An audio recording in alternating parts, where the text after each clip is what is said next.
Hey guys, welcome to my channel. तो हम start करते हैं इलेक्ट्रिसिटी के पार्ट 2 करंट से। बट इससे पहले आपको पार्ट 1 समझना पड़ेगा, जिसमें मैंने चार्ज के बारे में बहुत अच्छे से समझाया। तो अगर आपने अभी नहीं देखा तो आप पहले जाके पार्ट 1 देखें, जिसका लिंक मैंने नीचे डिस्क्रिप्शन बॉक्स में डाल दिया है। तो आप पहले जाके पार्ट 1 देखें, उसके बाद आप करंट देखिए, ताकि आपको वो बेटर समझ में आएगा। तो अगर आप वीडियो पे अभी भी है तो इसका मतलब है आपने चार्ज अच्छे से समझ लिया है। तो हम बात करते हैं इलेक्ट्रिक करंट की। तो सबसे पहले हम इसको डिनोट करते हैं कैपिटल आई से। जैसे कि मैंने चार्ज में भी बताया था कि इंस्टेड ऑफ राइटिंग बड़ा बड़ा CHARG, हम इसको कैपिटल आई से भी लिख सकते हैं। तो इसका मतलब अगर आपने कहीं पे भी कैपिटल आई मेंशन किया है, इसका मतलब है कि आप करंट की बात कर रहे हो। तो सबसे पहले हम इसकी डेफिनेशन देखते हैं। तो electric current is a flow of electric charge, तो जो इन इलेक्ट्रॉन्स इन अ कंडक्टर। तो सिंपल अगर मैं बताऊं लेमन लैंग्वेज में कि सपोज हमारा कोई भी कंडक्टर है, फॉर एग्जांपल वायर लेके चलते हैं। इसमें मैंने जैसे आपको लास्ट टाइम भी बताया था कि इसमें हमारे इलेक्ट्रॉन्स मूव हो रहे होते हैं, जिसमें हमारा नेगेटिव चार्ज होता है। तो अगर हम सपोज कहें कि ये एक वायर है, तो इसी और इसमें ये ऐसे चार्ज मूव हो रहे हैं, तो इस फ्लो को हम और कुछ नहीं इलेक्ट्रिसिटी ही बोलते हैं। अब इसकी एक और डेफिनेशन है, जो कि है electric current is the amount of charge flowing through a particular area in a unit time.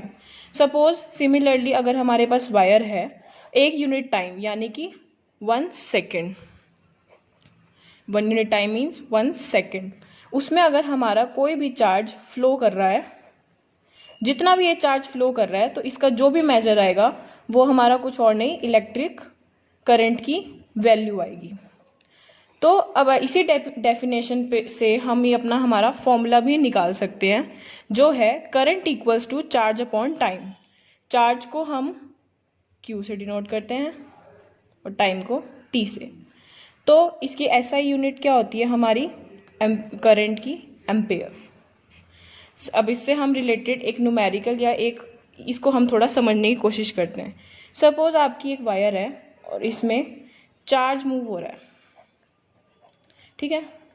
Suppose मान लो कि आपका जो चार्ज है वो है 60 कूलम, और ये कितनी देर के लिए आपने देखा? 10 सेकेंड्स। तो इसमें से करंट कितना जाएगा? जैसे मैंने यहाँ पे बताया कि current is equal to charge upon time. तो चार्ज की जगह हम पुट करते हैं 60 कूलम और टाइम की जगह हम पुट करते हैं 10 सेकेंड्स। तो ये हमारा क्या आ गया? 6। क्योंकि SI unit of current ampere होती है, तो ये हमारा हो जाएगा 6 एम्पेयर। अब हम बात करते हैं मिली एम्पेयर और माइक्रो एम्पेयर। ये इतने बड़े कोई खास टॉपिक नहीं है, बस जस्ट फॉर जनरल नॉलेज। कभी कभी हमारा क्या होता है, जो हमारा इलेक्ट्रिक करंट होता है उसकी वैल्यू इतनी छोटी होती है कि वो हमारी पॉइंट्स में आती है। तो रेदर देन कि हम कितना याद करेंगे, सपोज हमारी इलेक्ट्रिक करंट की वैल्यू आई है 0.0003, हम इसको कैसे याद करेंगे? तो हम क्या करते हैं, हमने निकाला है milli ampere and micro ampere, जिसकी 1 milli ampere is equal to 10⁻³ ampere and 1 micro ampere, micro का जो साइन होता है वो होता है mu. 1 micro ampere is equal to 10⁻⁻6 ampere. तो सपोज अगर हमारी करंट की वैल्यू है 0.003 और अगर हम इसको लिखना चाहें तो हम क्या लिख सकते हैं? 3 × 10⁻3। तो ये हमारी क्या हो जाएगी अगर हम इसको सॉल्व करेंगे? 3 × 10⁻³ एम्पेयर, और इसको हम क्या लिख सकते हैं? Milli ampere. तो ये हमारा क्या हो जाएगा? 3 मिली एम्पेयर। सिमिलरली अगर हमारी सपोज जो हमारा करंट है उसकी वैल्यू आती है 0.00006 एम्पेयर, तो हम इसको कैसे लिख सकते हैं? 6.3 × 10⁻⁻6 एम्पेयर, और इसकी जगह हम ये डाल सकते हैं, तो इसकी वैल्यू हो जाएगी 6.3 माइक्रो एम्पेयर। अब हम बात करते हैं 1 एम्पेयर की।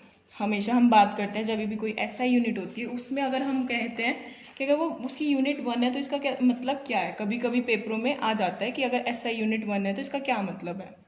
तो इसका मतलब है, जैसे कि मैंने बताया कि करंट का जो फॉर्मूला होता है वो होता है चार्ज अपॉन टाइम।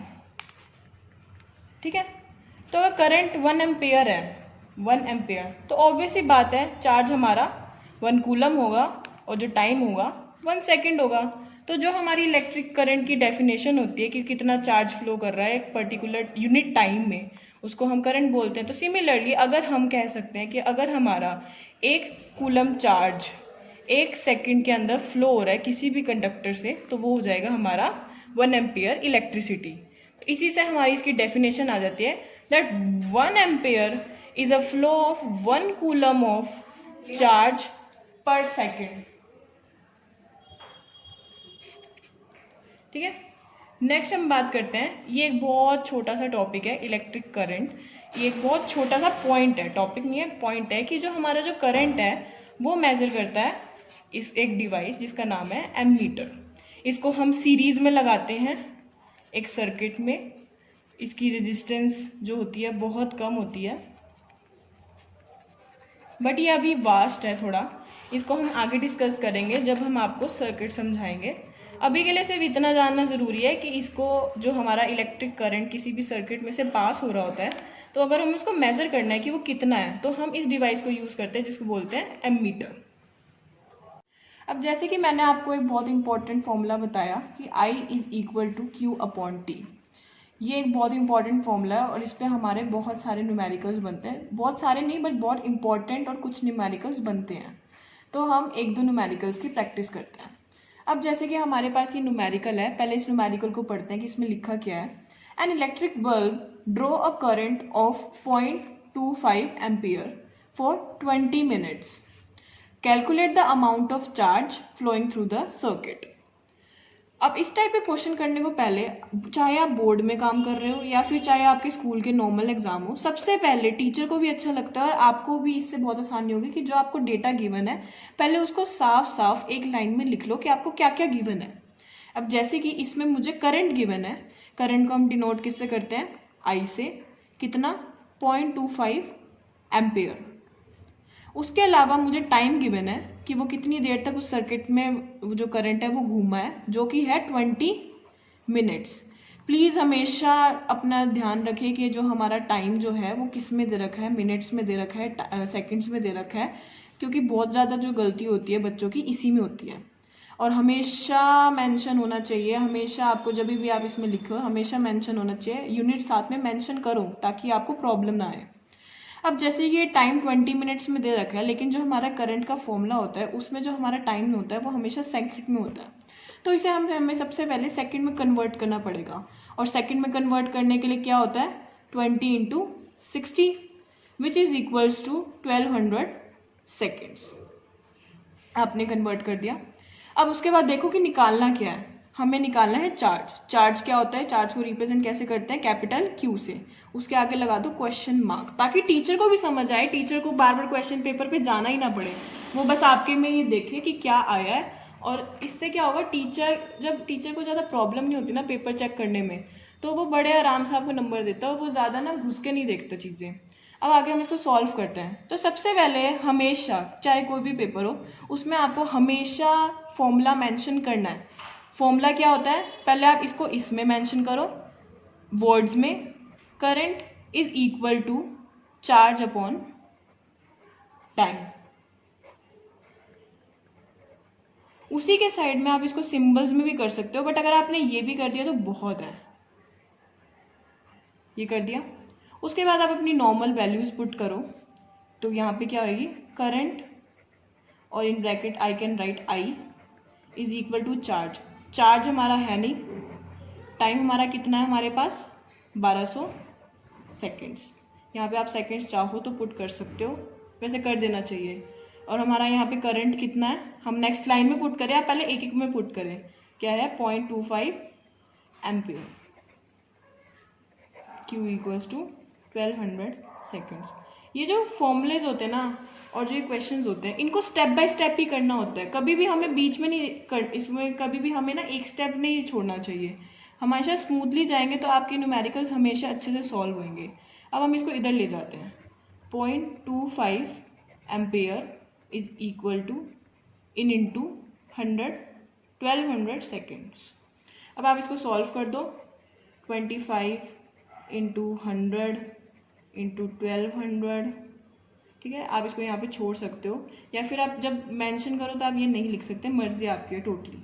इसको अब सॉल्व किया और सॉल्व करने के बाद हमारा आया है 300, और लास्ट में आप लिख दो, क्योंकि मैंने बताया कि जो चार्ज होता है उसका जो SI यूनिट होता है C होगा, तो ऑब्वियसली सॉल्व करने के बाद हमेशा इस पे C ही आएगा।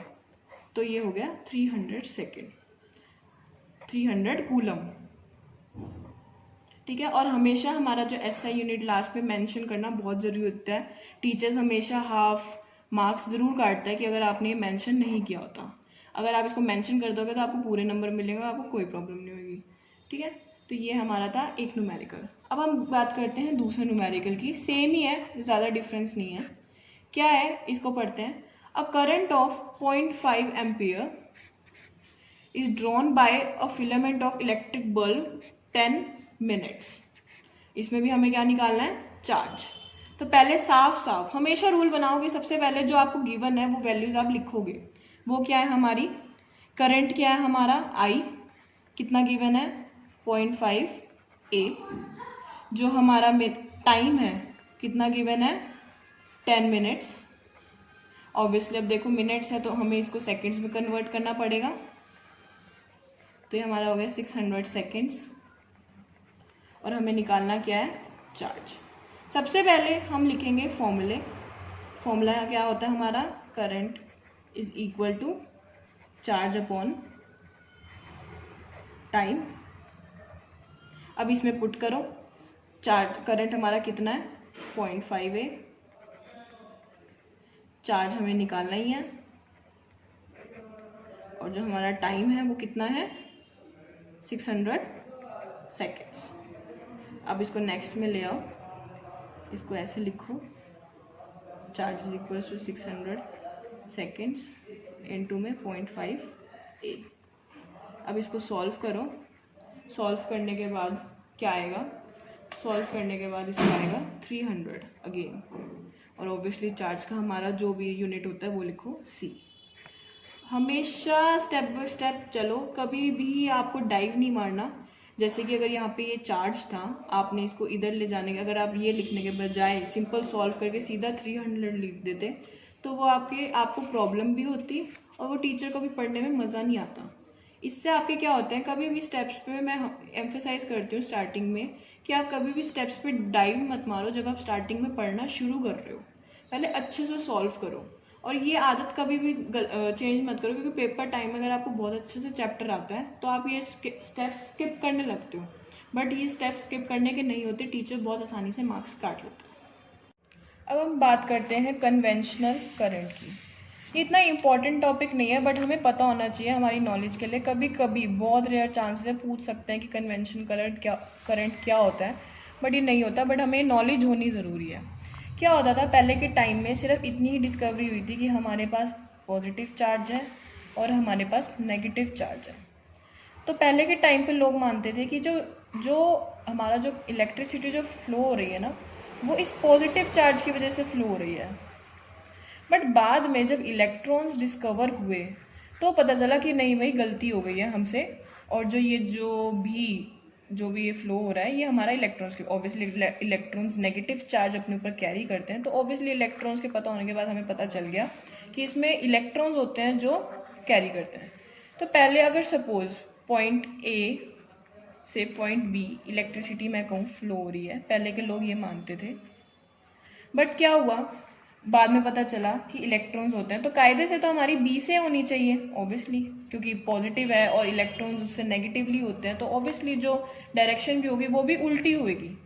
बट क्या हुआ कि हमारे इस टाइम तक डेवलपमेंट इतनी हो चुकी थी और इतने सारी थ्योरीज बिल्ड हो गई कि उसको वापस गलती को सुधारना बहुत मुश्किल था। तो उन्होंने क्या कहा कि हाँ जी चलो, होता तो ऐसे ही है कि पॉइंट B से करंट जाते हैं, बट इस करंट को कन्वेंशनल करंट मान लेते हैं, और वो जो सारी हमारी थ्योरीज है इससे बच जाएगी। मतलब है तो चीज़ यही, बट इसको मान लेते हैं और इसको हम नाम दे देते हैं कन्वेंशनल करंट। कन्वेंशनल का मतलब माना हुआ। तो ये एक हमारा छोटी सी चीज़ थी कि ये कन्वेंशनल करंट क्यों है और कैसे है। अब इसका आगे जाके सर्किट में क्या यूज़ होता है वो हम आगे जाके आगे जाके हम इसको डिस्कस करेंगे। तब तक के लिए ओके फाइन, हमारा करंट इतना ही है।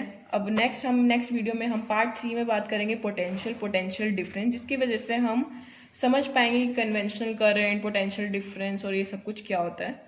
तो keep watching the videos and please subscribe to my channel.